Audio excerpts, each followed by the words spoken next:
வணக்கம் மக்களே. நம்ம மதுரைக்கு பக்கத்தில் உள்ள குளமங்கலம் அப்படின்ற இடத்துல ஜோதி டர்னிங் பாயிண்ட் மதுபோதை மறுவாழ்வு மையத்துல இருந்தா பேசுறோம். இன்னைக்கு இந்த மையத்துல நிறைய பேர் சேர்ந்து நல்லபடியா சிகிச்சை பெற்று பலன் அடைஞ்சிக்கிட்டு இருக்காங்க.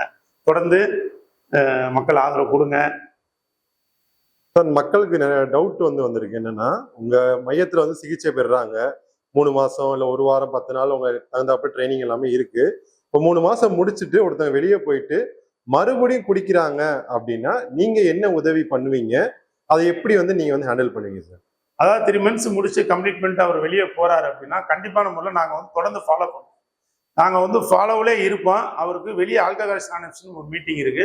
அந்த மீட்டிங் தொடர்ந்து அட்டன் பண்ண சொல்லுவோம். அது போக நாங்க ஃபாலோ பண்ணிட்டே இருப்போம். நாங்க என்ன பண்ணுவோம் அப்படின்னா, அது மாதிரி ஒரு சூழல் ஏற்பட்டால் ஃபேமிலி மெம்பர்ஸ் இமீடியட்டா எங்களுக்கு இன்ஃபார்ம் பண்ணணும். இன்ஃபார்ம் பண்ணிட்டாங்கன்னா நாங்க கார் வசதி இருக்கு. நாங்க உடனே கூப்பிட்டு திரும்பவும் அவருக்கு ட்ரைனிங் கொடுக்க ஆரம்பிச்சோம். உள்ள வச்சு அவங்களுக்கு சாப்பாடு போட்டு எப்படி ஏற்கனவே ரொட்டீனா இருந்தாரோ அதே மாதிரி திரும்ப கண்டினியூ பண்ண ஆரம்பிச்சிடும். இதுக்கு எதுவும் சார்ஜஸ் பண்றது கிடையாது. ஏன்னா ஒரு பொருளாதாரத்துல அந்தமான நிலையில இருக்கிறவங்க தான் அந்த அதிகமா குடிக்கிறவங்க வீட்டுல இருப்பாங்க. அவங்களுக்கு அடுத்தடுத்து நாங்க அந்த பேடன் கொடுக்காத அளவுக்கு இந்த 3 மாசம் கம்ப்ளீட் பண்ணி போனதுக்கு அப்புறம் அவர் திரும்ப அதை தவற செய்தார் அப்படின்னா ஃப்ரீயாவே நாங்க அதை பண்ணி கொடுக்கறதுக்கு தயாராக.